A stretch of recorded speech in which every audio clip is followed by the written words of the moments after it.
Hey, Soul Stories fam. We're starting a new love journey. Tell us where you're watching from. Don't forget to subscribe and join our family. Now stay with us. The story begins. The 82nd floor of Falcon Ridge Holdings at night felt like an entirely different world. Transparent glass walls reflecting the blue-violet neon from the building's facade, spilling into streaks of light that stretched across the cold marble floor. Not a single human sound. Only the soft hum of the ventilation system and the barely there ticking of the wall clock. Inside the conference room, the air was so thick that the two managers at the far end of the table kept swallowing hard.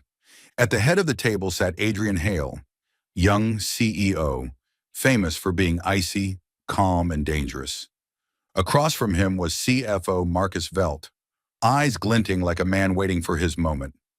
In the center of the room, the blue-violet light cut sharply across Adrian's straight, high nose, making him look like a flawlessly carved statue of stone.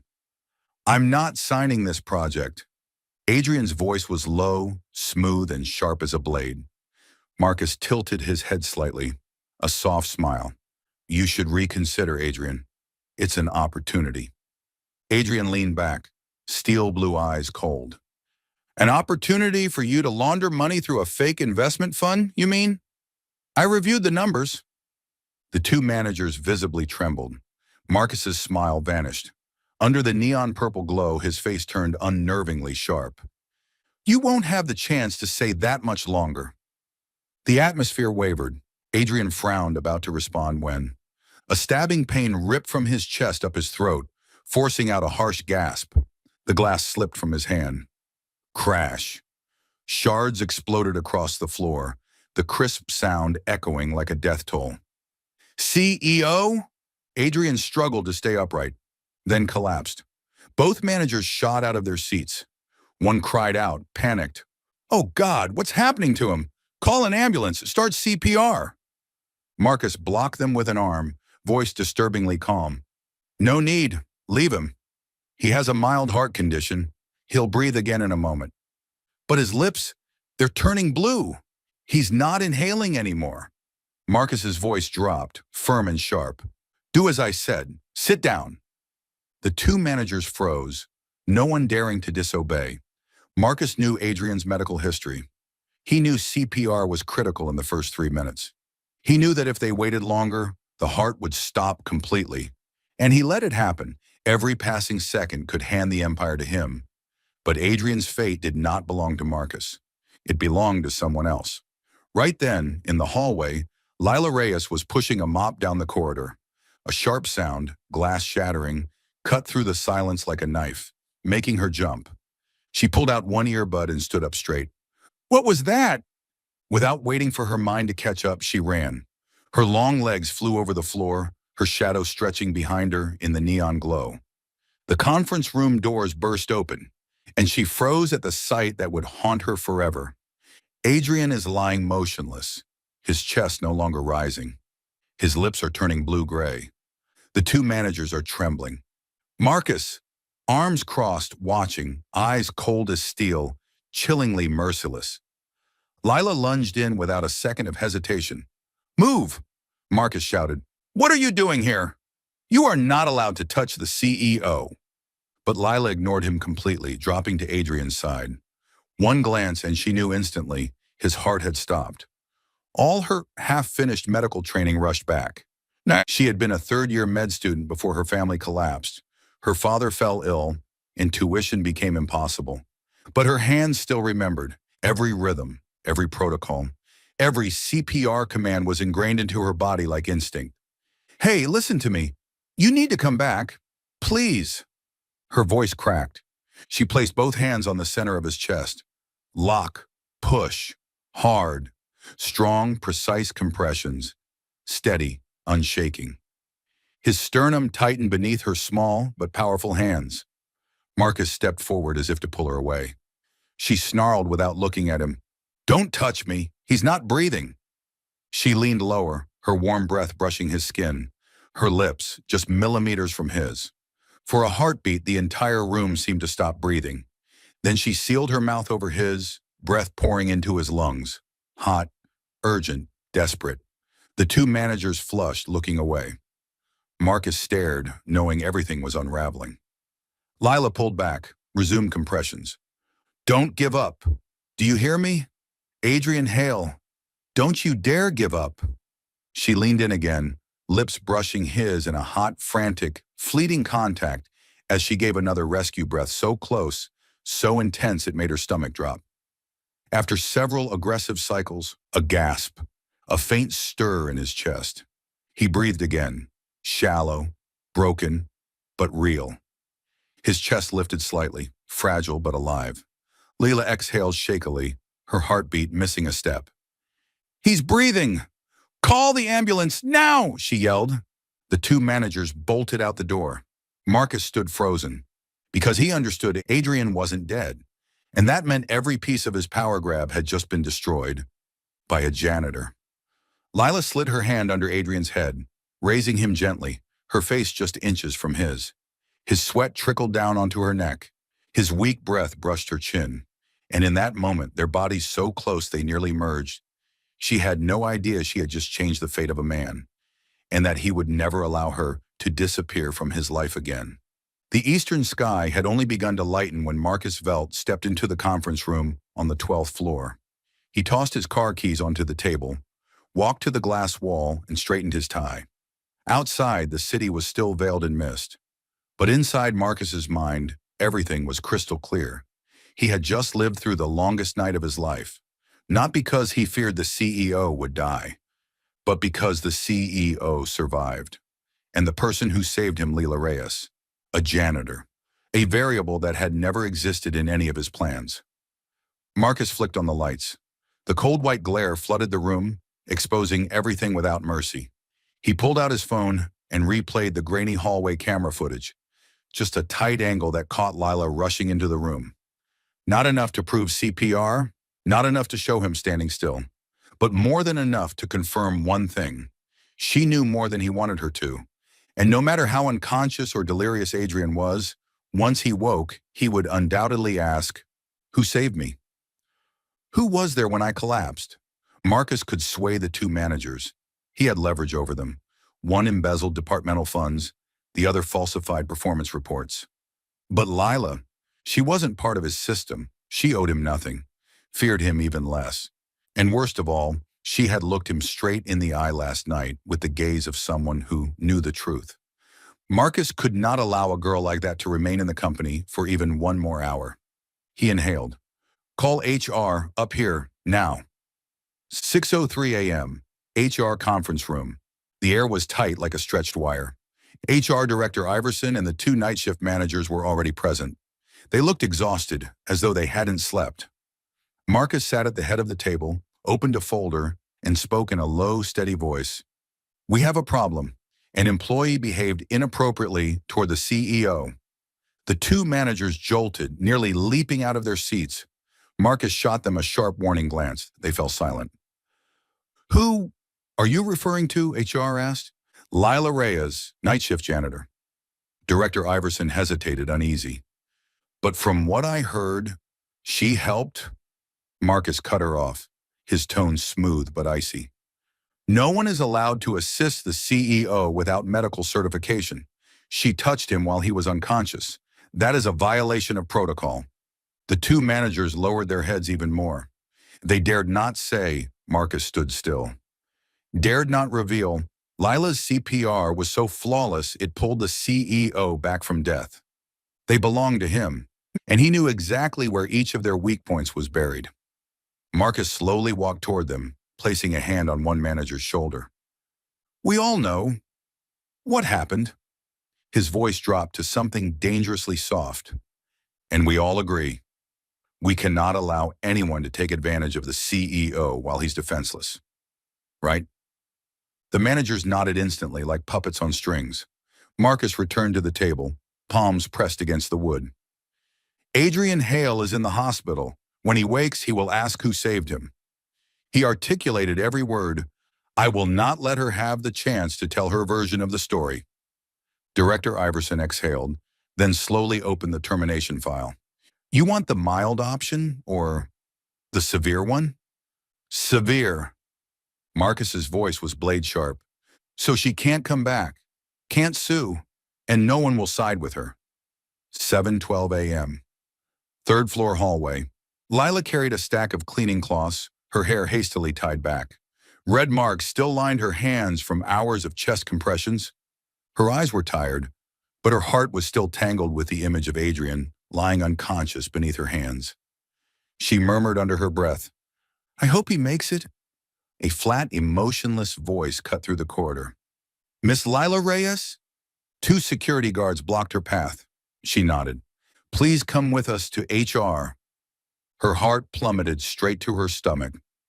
HR office, 7:18 a.m.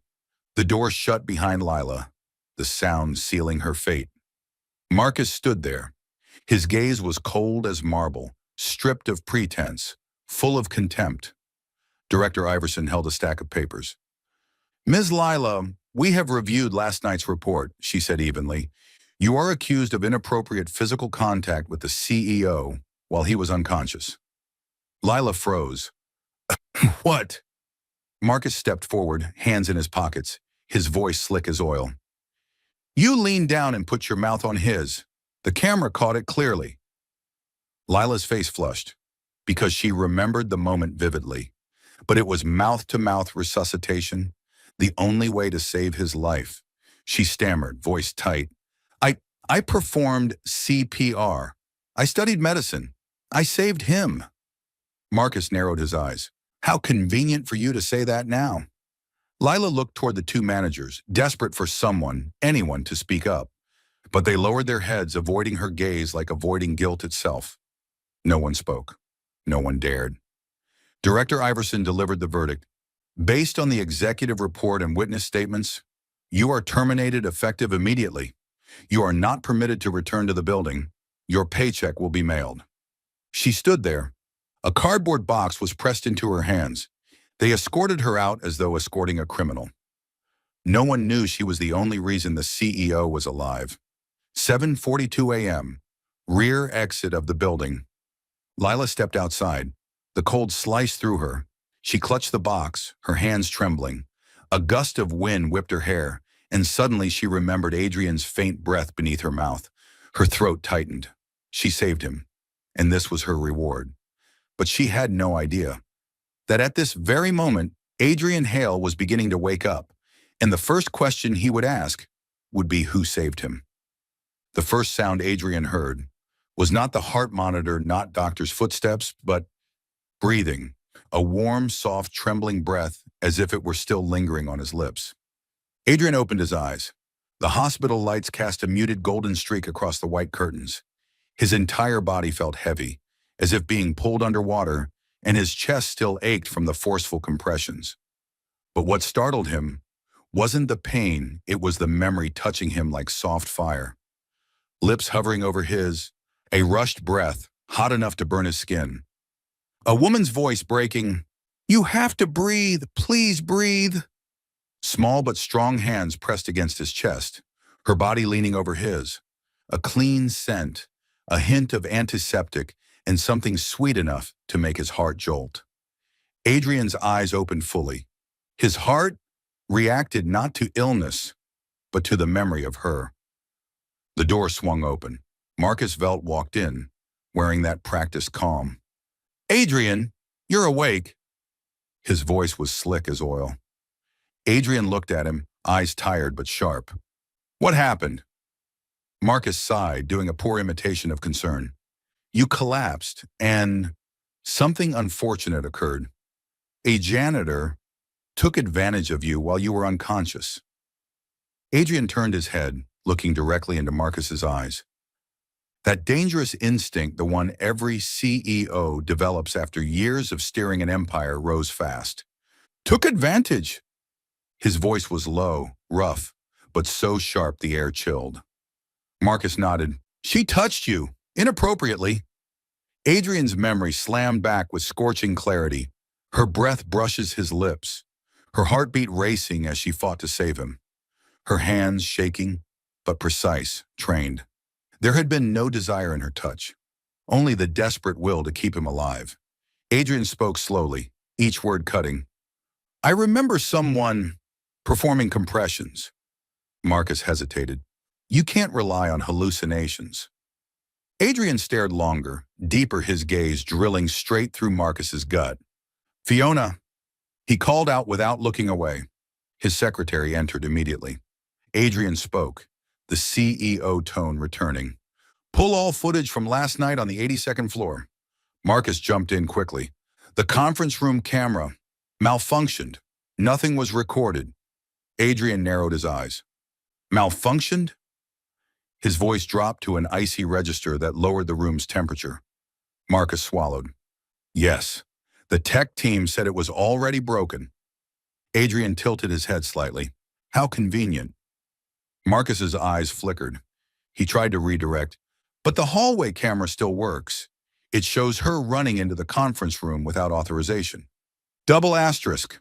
Fiona played the video, and the moment Lila appeared, her hair tied up, breath ragged, eyes wide with panic at the sight of Adrian on the floor. Adrian felt something clamp around his chest. Even from a distance, even without seeing the CPR, just one look at her eyes. He knew. Adrian's fist tightened around the bedsheet. Fiona read quickly. Her name is Lila Reyes. She was terminated this morning, under the CFO's authorization. Adrian turned his head very slowly toward Marcus. His stare hit the air as a stone dropped into still water.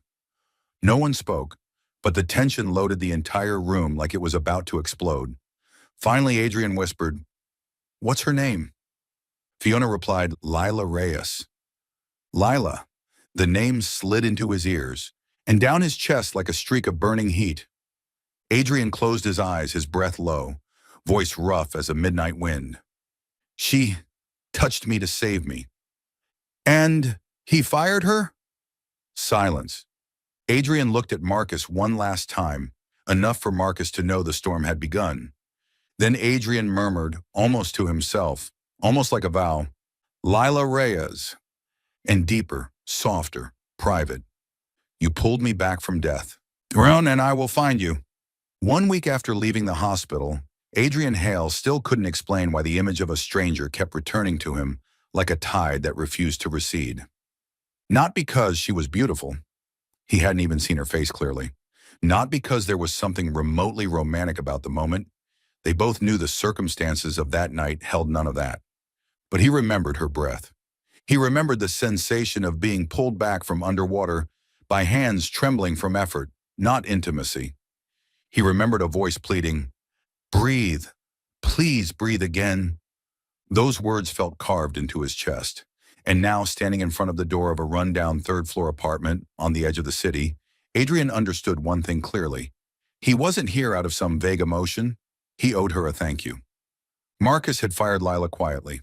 The company stayed silent. No one stood up for her. He couldn't let that disappear like a line item in an internal report. The apartment hallway was freezing cold, the damp smell of mildew threading through every breath. When Adrian knocked a second time, he tilted his head, listening. No footsteps, no answer. Only a faint sound, a small, soft moan, barely audible, like air slipping through a crack.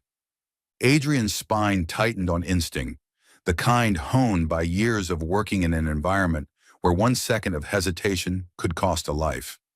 He tried the doorknob, unlocked. He pushed the door open and stepped inside. The apartment was darker than he expected. Curtains hung loosely, turning the late afternoon light into pale gray streaks across the floor.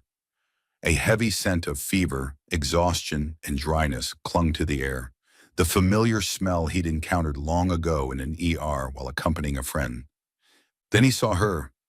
Lila lay curled on the sofa, her body drawn in as if bracing against an unending chill. The thin blanket around her wasn't warm enough and had slipped halfway off. Her hair was messy, her cheeks flushed red, her lips dry, and her breathing so labored he could hear it from several steps away. Adrian moved closer, kneeling beside the sofa. His palm brushed her forehead, and he instantly pulled back. The heat radiating from her skin was dangerously high. Not the kind from a typical cold. This was the fever of someone who had been under prolonged mental strain, whose body was giving out alongside her mind. Lila, He called softly, just enough to confirm she was still responsive. Her eyelids fluttered.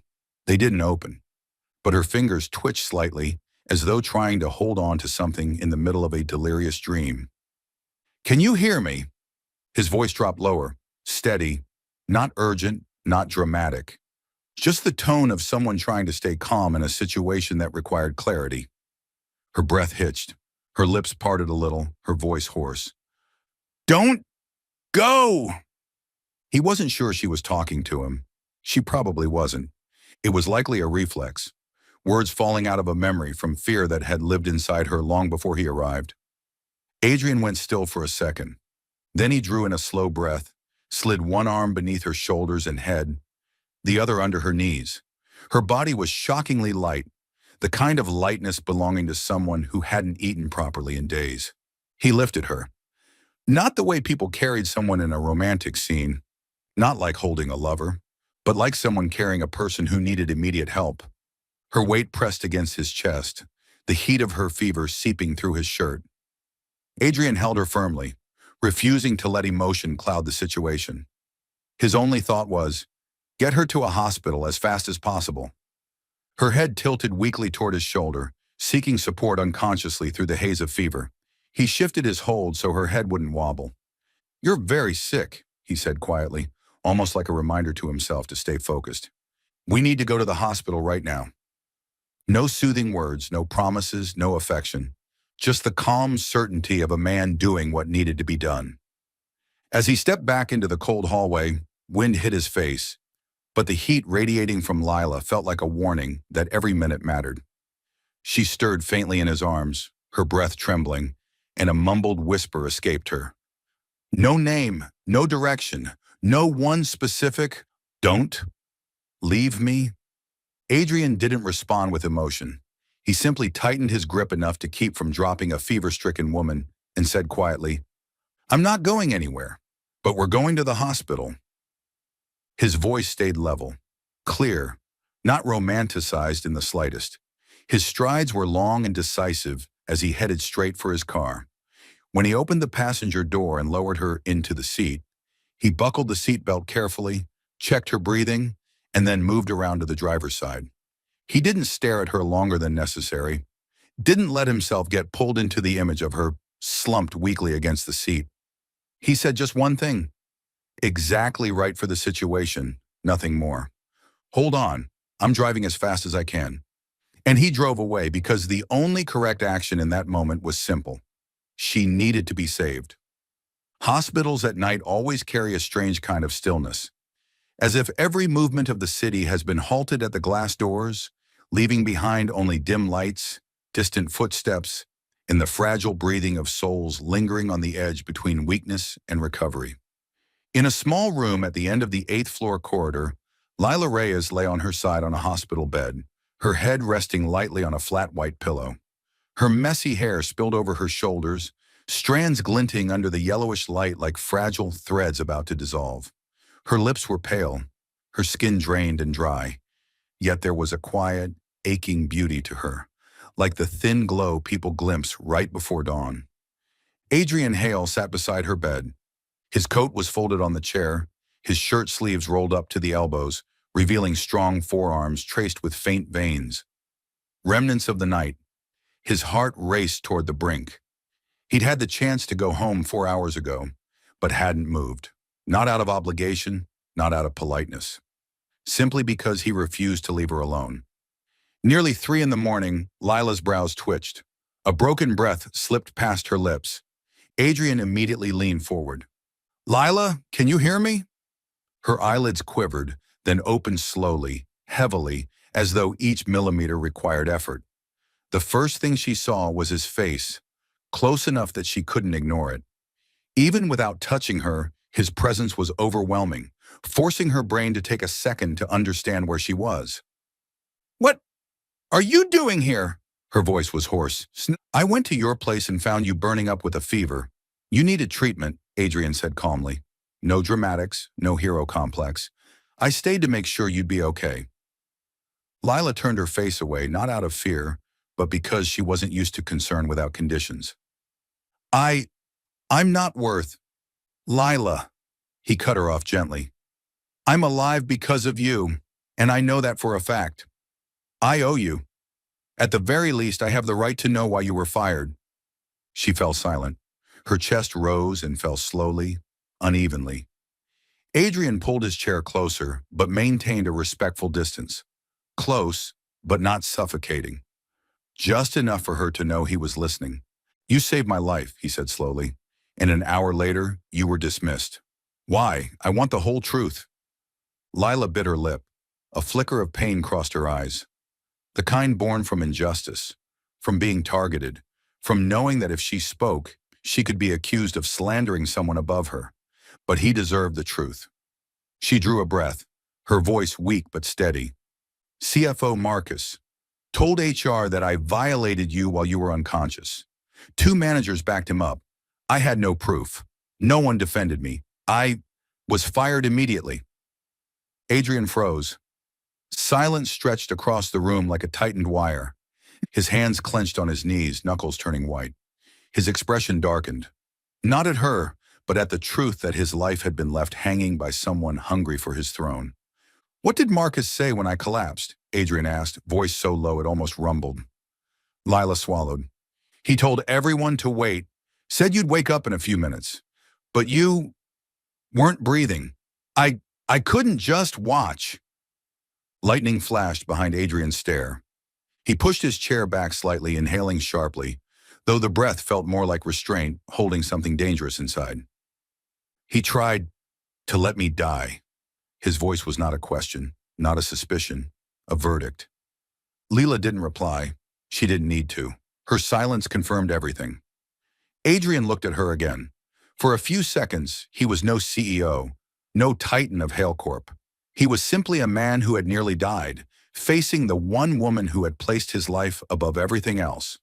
And for the first time that night, their gazes locked longer than a heartbeat, not out of affection, not out of attraction, but because between them now existed a shared secret, perilous, heavy, and impossible to bury. Adrian tilted his head slightly, his voice calm once more. Thank you for telling me, and thank you for that night. Get some rest. I'll take care of the rest. Lila looked at him, exhausted, fragile. Yet something in her eyes brightened. Not hope, but acknowledgement. She no longer had to carry this truth alone. In that instant, the night beyond the window seemed to retreat, making room for something new. Fragile, but real. Not love, not confession, just a thread beginning to form, quiet, cautious, undeniable. The next morning, the first light slipped through the thin hospital curtains, spreading across the tiled floor in a soft layer of brightness, like the quiet exhale of a new day. The air still carried the sharp scent of antiseptic, but the stillness of early morning softened it, as if the world had slowed down just long enough for 2 people from entirely different orbits to exist in the same frame. Lila had just drifted off for a moment when a light knock sounded. The door opened and Adrian stepped inside. No theatrics, no deliberate poise, just a tall man in a dark shirt, looking more tired than he probably wanted to admit. Yet his eyes already sharpened with a kind of resolve impossible to disguise. He pulled a chair to her bedside and sat down. But this time, not as far away as before. The moment he sat, the atmosphere shifted. Denser, deeper, like the room's temperature rose by a degree simply because he was there. How are you feeling? Adrian asked, his voice low but gentle, a rare gentleness for him. Lila blinked, trying to push herself up, but dizziness held her still. Adrian immediately slid a hand behind her back, steadying her. His touch wasn't rushed, wasn't claiming, simply sure, the kind of steadiness that made her acutely aware of the heat radiating through her thin hospital gown. I'm fine now. You don't have to stay anymore. Adrian watched her for several seconds, a look that felt like he was weighing something incredibly important. Lila, he said quietly, I want you to come to my penthouse. She froze and her heartbeat missed a step, maybe 2. I can't. She shook her head. You don't owe me that much. This isn't about owing. Adrian leaned slightly closer, grounding each word with truth. Marcus has every reason to silence you, And you're sick, alone, with no one nearby. I'm not leaving you out there by yourself. Lila gripped the blanket tighter, forcing her voice to stay steady. I can take care of myself. No, Adrian cut in, his voice dropping. Not like this. Not when you just saved my life. Not when a powerful man is ready to erase you from the narrative to protect himself. She opened her mouth to argue again, but Adrian had already stood and moved to the coat he'd brought. He took out a charcoal overcoat, his, and returned. He lowered it toward her slowly, as if giving her every chance to refuse. But she didn't. Couldn't. Her body was too weak. And perhaps her heart wasn't trying to stop him. Adrian draped the coat over her shoulders. It was just fabric touching skin, yet the world seemed to still. His scent reached her first. Cool sandalwood, the warmth of a man who had stepped out of a hot shower, and a faint trace of smoke. The kind left behind by a habit long abandoned, but never fully erased. It wrapped around her without permission, without invitation, yet without trapping her. Just holding. Heat rushed to Lila's cheeks.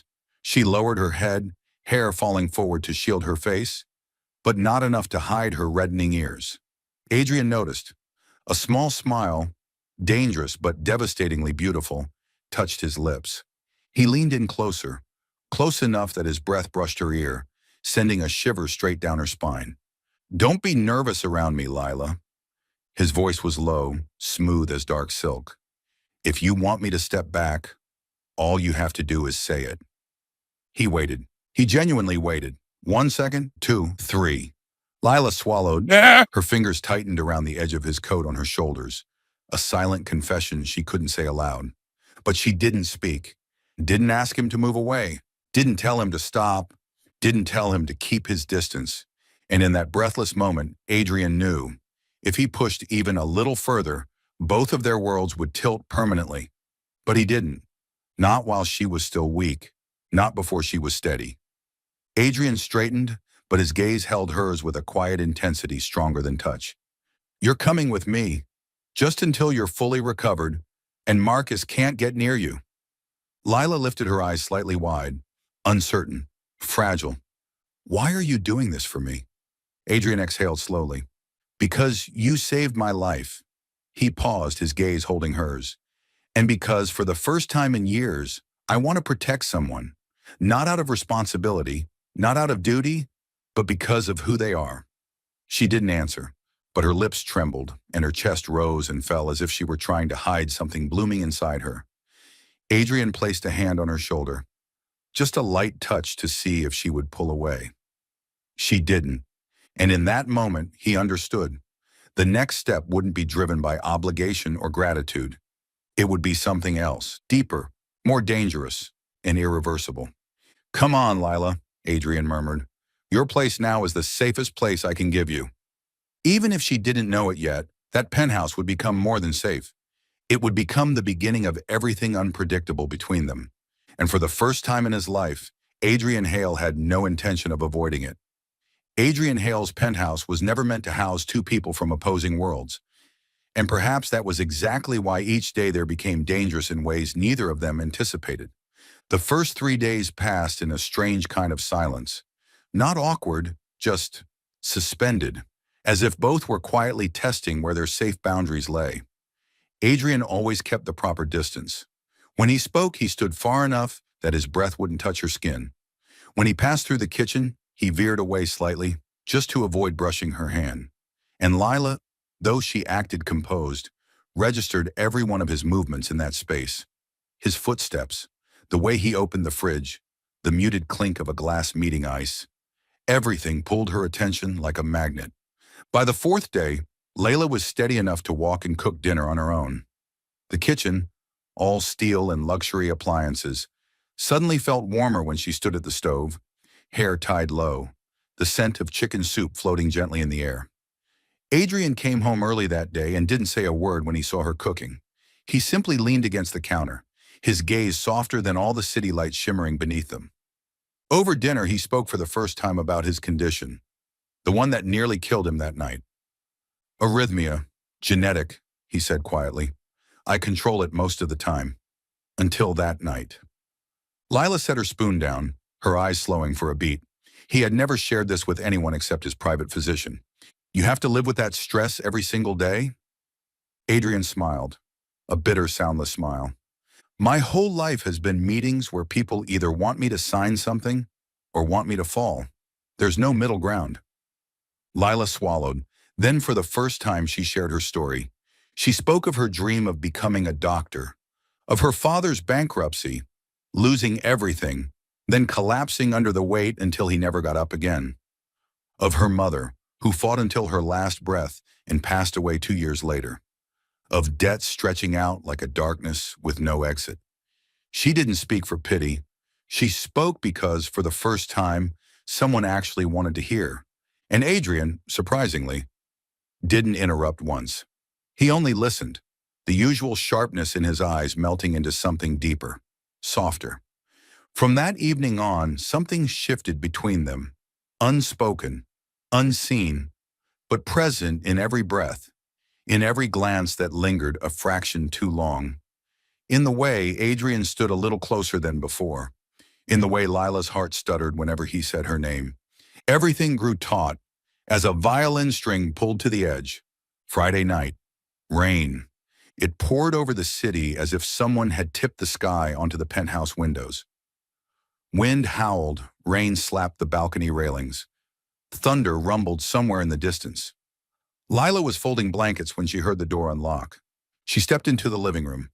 Adrian stood there, the man she'd spent the entire week trying to keep an emotional distance from, drenched in a white dress shirt plastered to his chest and hard lines of muscle. His hair was wet, droplets sliding along the sharp edge of his jaw. He looked at her. She looked at him. Neither spoke, but the air was hotter than breath. "You're soaked," she murmured, her voice dissolving into the rain's rhythm. Adrian took a step toward her. Instinctively, she took one back. He advanced again. She retreated until her back met the wall, gently but enough to send her heartbeat climbing into her throat. Adrian stood in front of her, close enough that she could feel the heat emanating from him through the sliver of space that remained. One hand braced against the wall beside her head, trapping her between him and the world outside, as if everything else had ceased to exist. His scent, sandalwood, warm and masculine, mixed with the cold rain, making her dizzy. He leaned down, voice low and rough. "Are you afraid of me?" Lila met his gaze, dark eyes soft but steady. "No." Silence fell between them, heavy, thick, beautiful. Adrian tilted his head, just inches from brushing her cheek with his lips. "Good," he said, his breath burning against her skin. "Because I—" The moment stretched, free falling into something neither could stop. "Can't stop thinking about you." Lila clutched the fabric of her shirt, afraid to move. Outside, rain crashed like pounding hearts. Inside, something else was falling. Faster, deeper, more dangerous. And neither of them wanted it to stop. The next morning, sunlight cut through the thin curtains of the penthouse like a bright blade slicing through the remnants of night. Adrian woke first, something that almost never happened. But today, something inside him had shifted. Lila was still asleep, breathing softly, her hair spilling across the pillow like a spill of black ink. With just 1 second of looking at her, he knew more clearly than ever. Whatever was between them was no longer impulsive. But because of that, he had to do what needed to be done. Because as long as Marcus remained inside Hale Corp, Lila would never be safe. Adrian left the penthouse early, before Lila woke. Not to avoid her, but to end everything. The moment he stepped into Hale Corp headquarters, he summoned internal affairs, legal, and security into a sealed conference room. His voice was so cold no one even dared breathe too loudly. Retrieve every off-site storage file from the security system that night. Every backup. Everything that was deleted. Restore it. The tech team blanched. But they knew. When the CEO gave an order, impossible did not exist. 2 hours later, the file was restored. Incomplete, fragmented, but enough to show Lila rushing into the conference room as Adrian collapsed. And more importantly, footage of Marcus standing still, arms crossed, watching his CEO die and doing absolutely nothing. Adrian clenched his jaw. Cruelty didn't need a knife, just standing still was enough. They entered the room, faces tight with fear. Adrian tossed a USB onto the table. Explain. They looked at each other, then at Marcus, who had been called in afterward. The footage played on the screen. Marcus's entire body stiffened. One of the managers trembled so hard his chair shook. CEO Hale, Marcus told us, he said you'd wake up, and Adrian slammed his palm on the table. The sound cracked like thunder. And the false accusations against Lila? The two managers bent forward, nearly collapsing to their knees. Marcus forced us to sign the report. He threatened our jobs. Please, sir, we're sorry. Adrian didn't look at them anymore. He looked at Marcus. What do you have to say? Adrian asked, each word a blade of ice. Marcus smirked weakly, clinging to the last shreds of authority. You have no proof I want you dead. I just reacted slowly. Right, Adrian replied, calm and lethal. All you had to do was stand still. One more minute, and I wouldn't be alive. But unfortunately for you, Marcus, he threw the recovered footage onto the table. She ran in and saved me. Marcus's face drained of color. Legal spoke next. Marcus, you are officially suspended and placed under investigation for manipulating reports, deleting evidence, coercing employees into falsifying statements, and willfully endangering the life of an executive. Marcus was escorted out. There was no coming back. By afternoon, a rapid response press conference was held in Hale Corp's main atrium. Adrian stood before dozens of cameras, reporters packed so tightly the security barrier looked ready to burst. He spoke little, but every word struck like a hammer. Today I am officially clarifying. The person who saved my life during last week's emergency was not a doctor, not a senior executive, but a janitor who was wrongfully terminated. A wave of shock rippled through the room. Her name echoed across hundreds of microphones. Lila Reyes. The false accusations against her have been cleared. The responsible party has been suspended and is under full investigation. He paused, and a brief smile, beautiful, subtle, filled with pride, crossed his face. She didn't just save me. She proved that courage has nothing to do with status or wealth. Hale Corp owes her a thank you. The final line exploded across media like wildfire. The woman who saved the CEO. Lila's name became the headline of every outlet within the hour.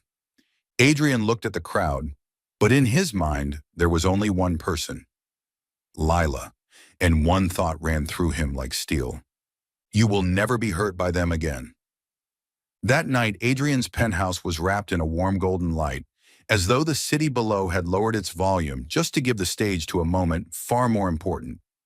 Lila stood by the window, arms wrapped around herself, as if holding her heart back from tumbling into an emotional territory she wasn't ready to enter. Adrian approached from behind. No sound, no pressure, just a presence. Calm, solid, unmistakable. The kind you sensed before you turned around. Lila, he said softly, his deep voice like velvet, I have a proposal for you. She turned to face him, her eyes guarded, not because she feared him, but because she feared changes moving faster than she was prepared for. Adrian stood only one breath away, not powerful, not cold, just painfully sincere. The kind of sincerity that made it hard for her to look directly at him.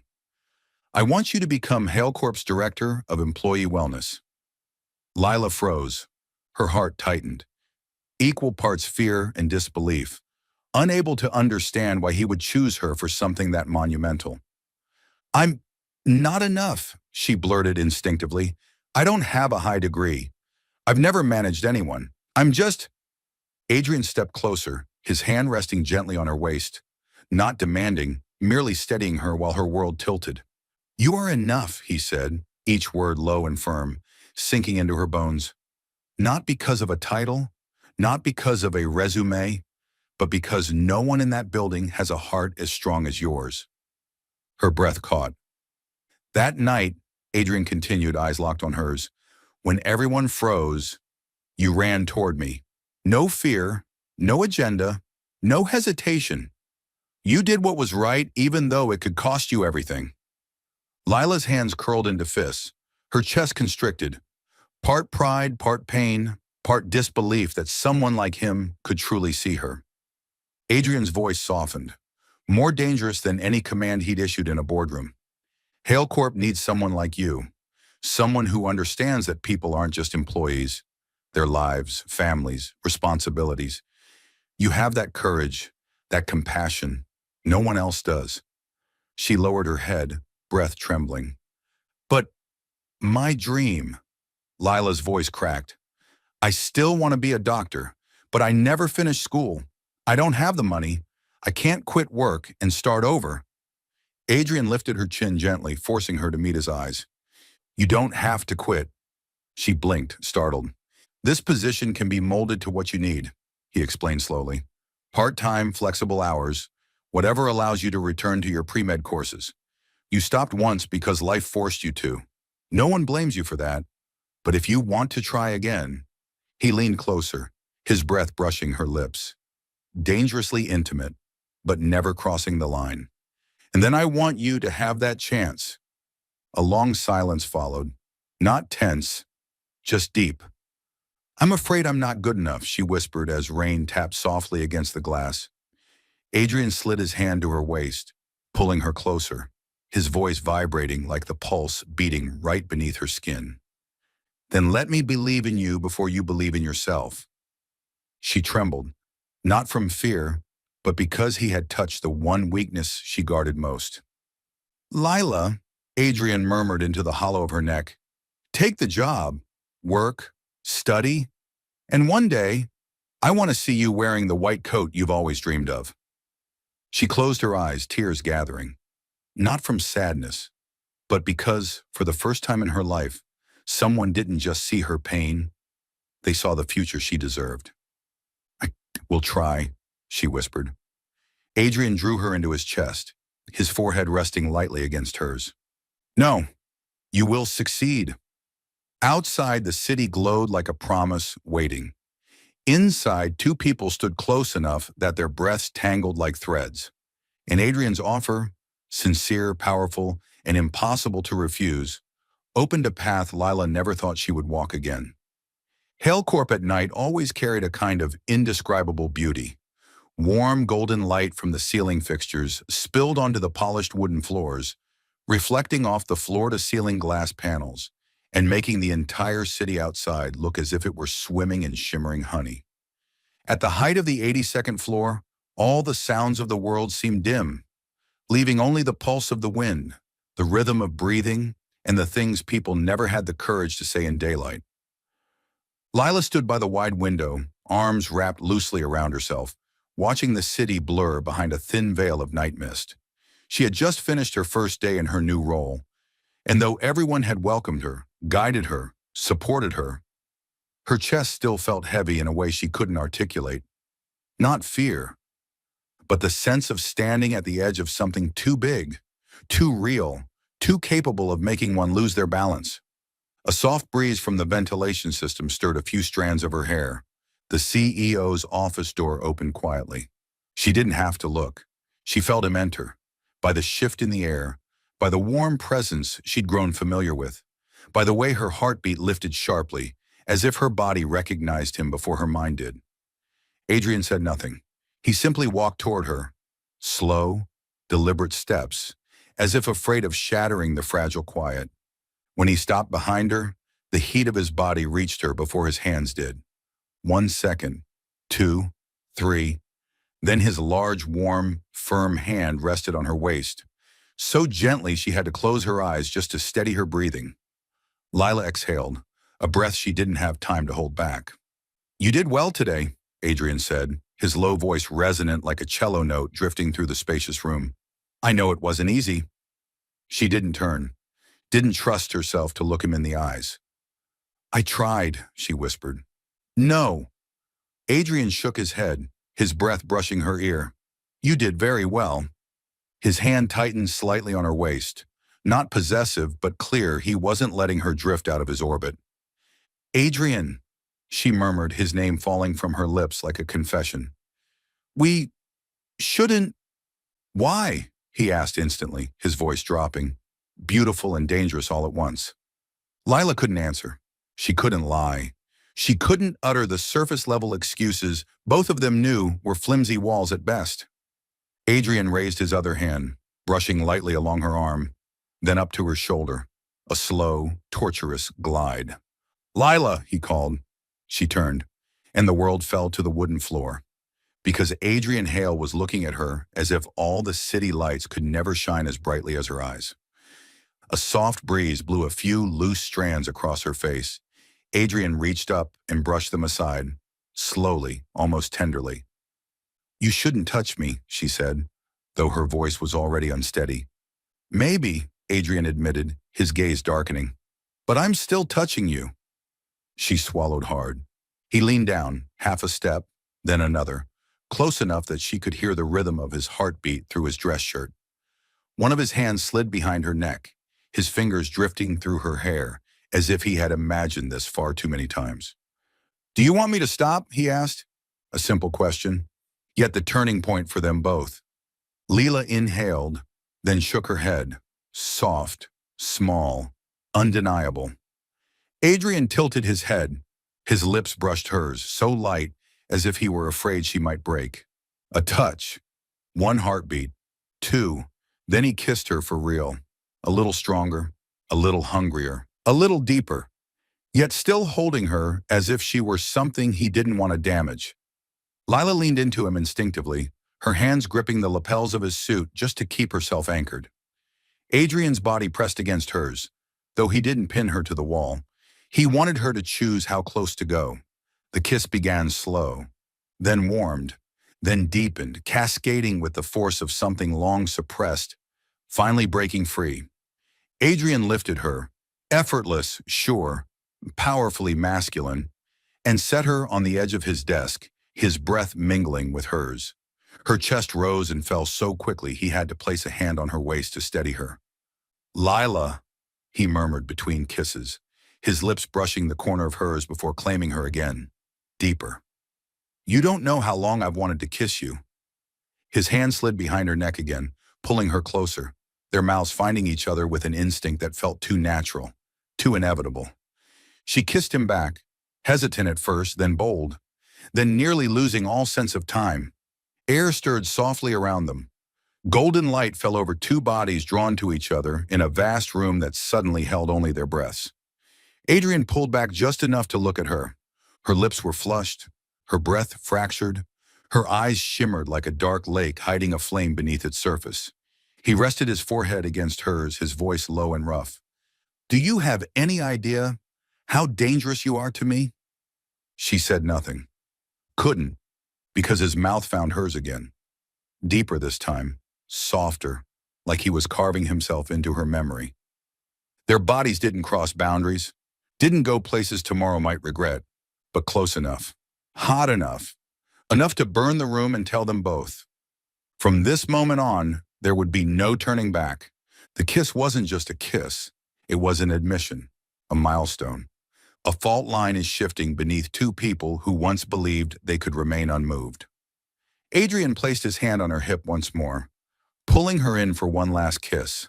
Long, warm, hungry, yet too beautiful to be a mistake.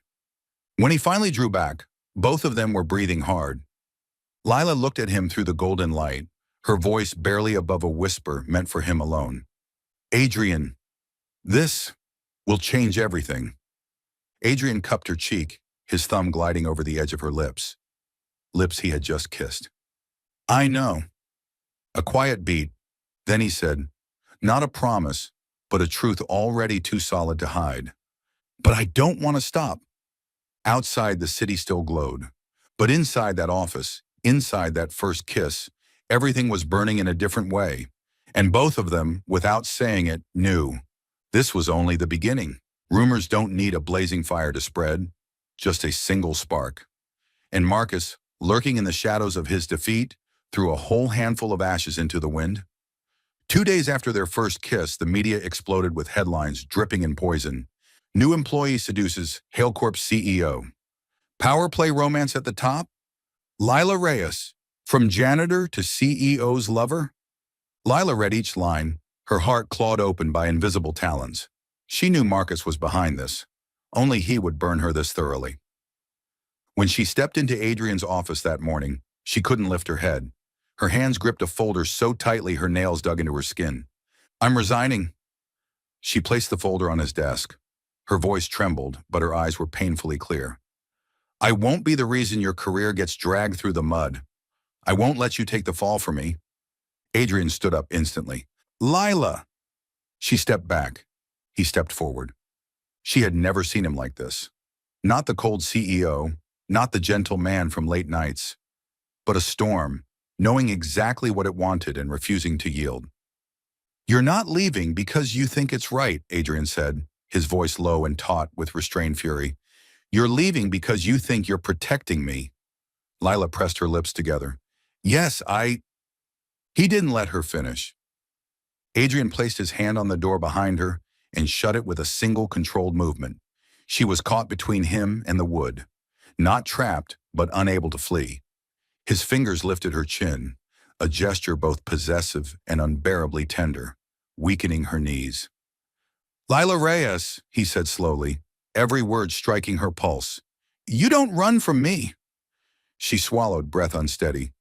"Adrian, you belong here." He leaned close to her ear, his voice a dark current rippling against her skin. "Beside me."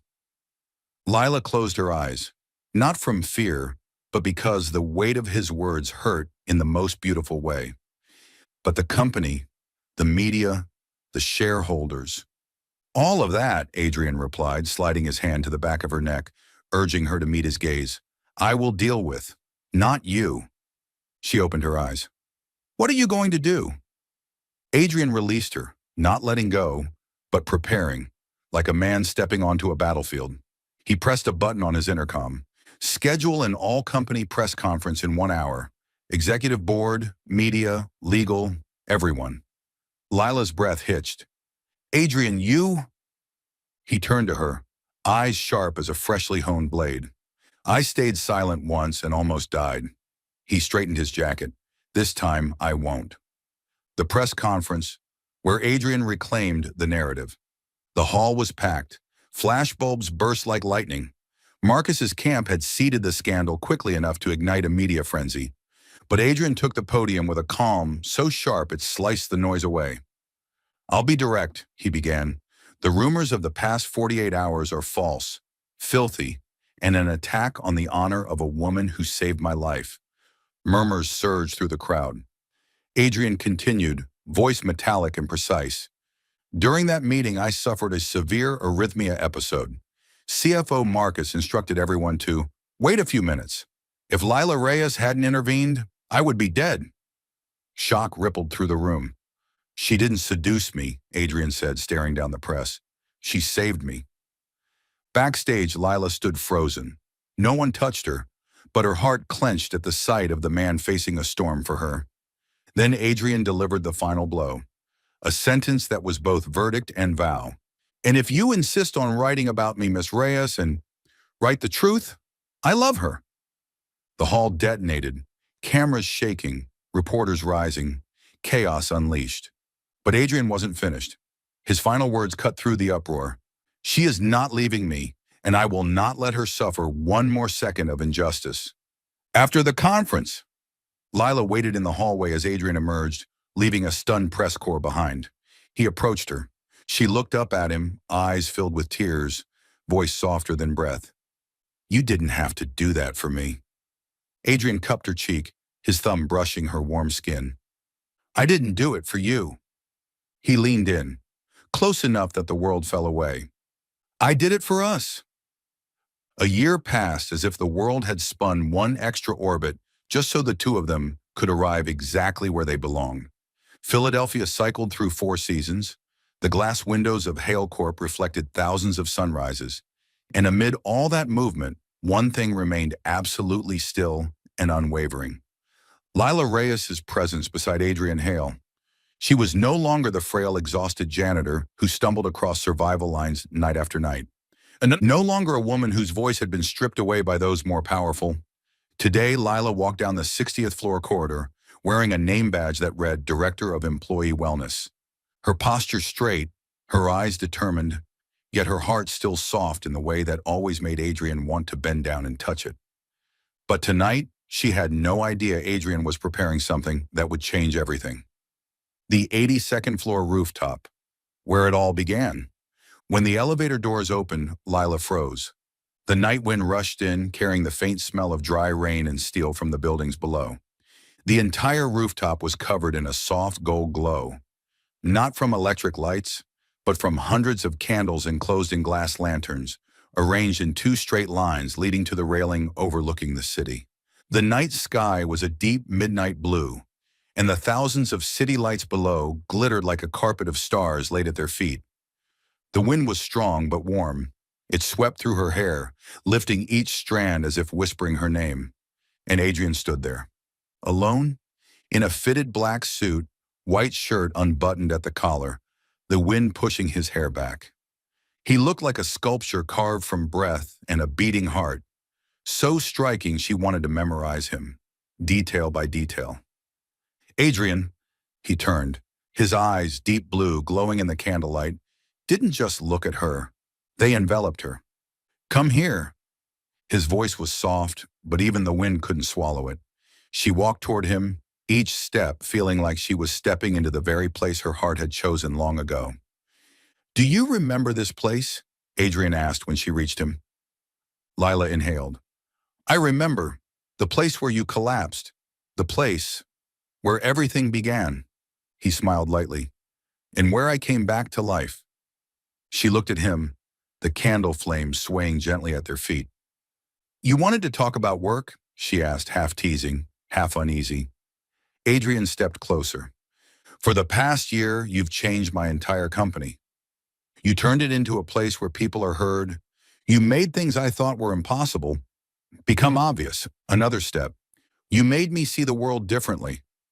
Her face flushed, her heart racing, and not because of the wind. Adrian, but he didn't let her finish. Lila, he said, his voice lowering, slowing, as if he were speaking not to her ears but to her soul. I've been preparing for this for a very long time. The night wind suddenly surged, tugging at the hem of his suit as Adrian knelt, right before her. Half the city below seemed to blaze brighter in that instant. Lila lifted her hand to her mouth, breath stolen.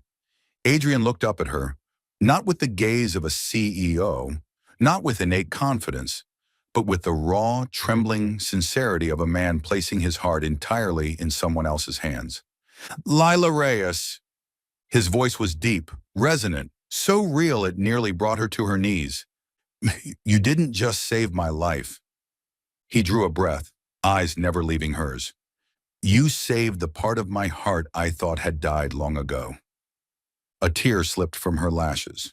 Adrian continued, his voice shaking just slightly at the last word. I love you. Every day, every night, every choice. Will you marry me?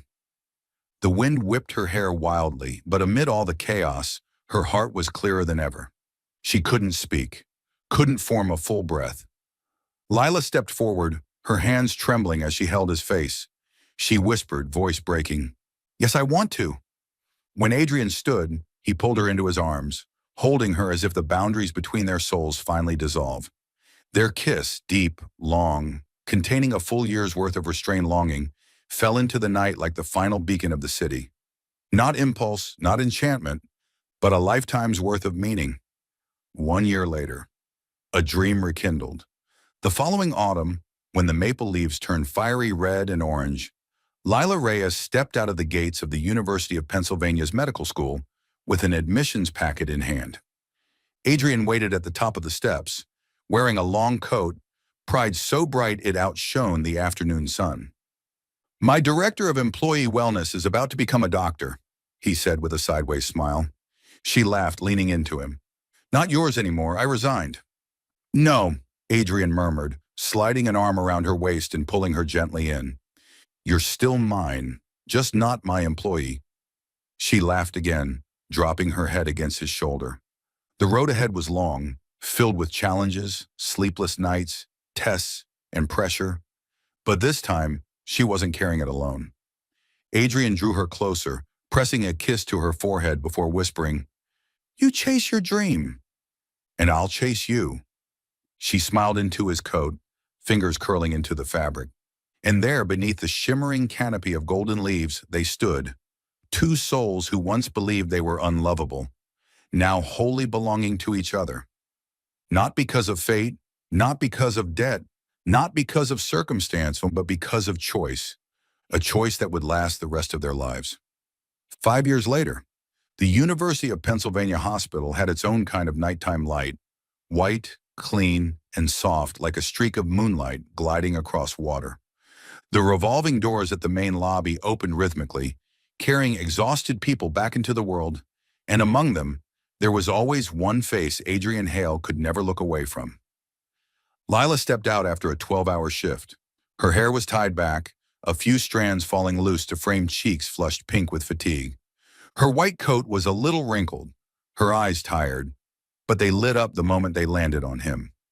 Adrian leaned against his black SUV, hands in the pockets of his coat, posture relaxed, but his eyes, God. His eyes had never been relaxed for even a second when looking at her. "Did you wait long?" Lila asked, her voice slightly hoarse. "I wait for you every day," Adrian replied, stepping forward and draping his coat over her shoulders, an instinct, a habit that had become his entirely. "I wait to see you walk out of those doors. I wait to take you home. I wait to love you a little more." She laughed softly, resting her forehead against his chest. "Adrian Hale, how many times have you said that?" "Not enough to ever get tired of it," he murmured, kissing the top of her head. Their home was just 10 minutes from the hospital, not the 82nd floor penthouse anymore. Adrian kept the penthouse as a milestone of their lives, but real life, real living, existed in the house with warm golden lights, the kitchen that always smelled of toasted bread in the morning, and the sound of a child's laughter echoing in the yard. And the moment they stepped through the door, a small shout rang out. "Mom! Mom! I built a Lego hospital!" A 4-year-old boy came bursting toward them, his lightly curled hair just like Adrian's, and his soft dark eyes an exact copy of Lila's. Lila bent down, lifting him into her arms and spinning him once, his laughter ringing bright and clear. Adrian watched them, the woman of his life and their little boy, with the gaze of a man who had walked through both hell and heaven, and finally chose to stay in the place where they were. The boy looked up at him, curiosity overflowing. "Daddy, did Mommy really save you? Like a superhero?" Adrian crouched down to meet his son eye to eye, brushing a hand through the boy's hair. "She did," he said, his deep voice soft enough that Lila instinctively turned to look at him. "She saved me once, and she saved my heart forever." The boy's eyes widened, as if hearing one of the world's greatest secrets. "So Mommy is stronger than Daddy?" Adrian laughed. "She always is." Lila nudged his shoulder. "Don't teach him things like that." Adrian stepped closer, wrapping both of them in his arms. "No, I'm only teaching him the truth.